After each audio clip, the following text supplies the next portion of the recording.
मी माझी चूक मान्य केली. बंडामुळे पवार घराण्यामध्ये पडलेल्या फुटीबाबत अजित पवारांची जाहीर कबुली.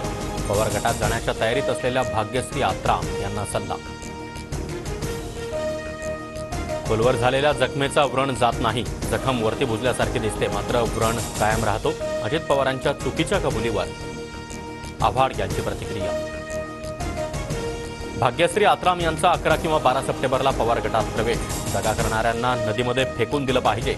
जी मुलगी बापाची झाली नाही ती तुमच्या पक्षाची कशी होणार? आत्राम यांचा शरद पवारांना सवाल. अजित पवारांना सरकारमधून बाहेर काढण्याचा शिंदे गटाचा प्रयत्न. गुलाबराव पाटलांनी अर्थखात्याचा नालायक असा उल्लेख केल्यानंतर जयंत पाटलांची टीका. खंडणी शब्दावर जयंत पाटील ठाम. महाराजांनी लिहिलेल्या पत्रात देखील खंडणीचा उल्लेख. आताची खंडणी आणि तेव्हाची खंडणी दोन्ही वेगळे अर्थ. भाजपचा इतिहास कच्चा, जयंत पाटलांनी सुनावलं.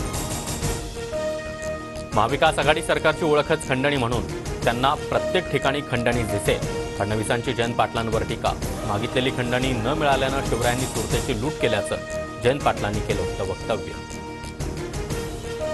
मी फुंकलो जरी असतो तरी उदयनराजे पडले असते, असं मनोज जरांगे म्हणाले. शिवरायांची शपथ घेत आमदार राजेंद्र राऊतांचा दावा. तर राऊत बोलले ही सगळी फडणवीसांची भाषा, जरांगेंची टीका. वादग्रस्त IAS पूजा खेडकर प्रशासकीय सेवेतून बरखास्त. बोगस प्रमाणपत्र प्रकरणामध्ये केंद्र सरकारची मोठी कारवाई. विधानसभेला शिंदे गट 120 जागा मागणार. 100 जागा निवडून आणण्याचं आमचं टार्गेट. शिंदे गटाचे आमदार संजय गायकवाड यांचं वक्तव्य.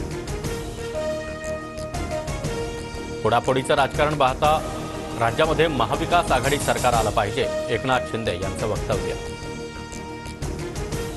शेतकरी नेते रविकांत तुपकरांचं अन्नत्याग आंदोलन तात्पुरतं स्थगित. मंत्रालयामध्ये 11 सप्टेंबरला अजित पवारांच्या उपस्थितीत बैठक. तोडगा निघाला नाही तर 12 सप्टेंबरला पुन्हा एकदा आंदोलनाचा इशारा. लालबागचा राजा आणि मुंबईच्या राजाच्या दर्शनासाठी भाविकांची मोठी रांग. राज्यभरातील भाविक मायानगरीमध्ये दाखल. राजकीय नेत्यांसह कलाकार मंडळींच्या घरी देखील लाडका बाप्पा विराजमान. पुण्यातील श्रीमंत दगडूशेठ हलवाई गणपतीच्या दर्शनासाठी भाविकांची अलोट गर्दी. खासदार मुरलीधर मोहोळ यांच्या हस्ते बाप्पाची आरती.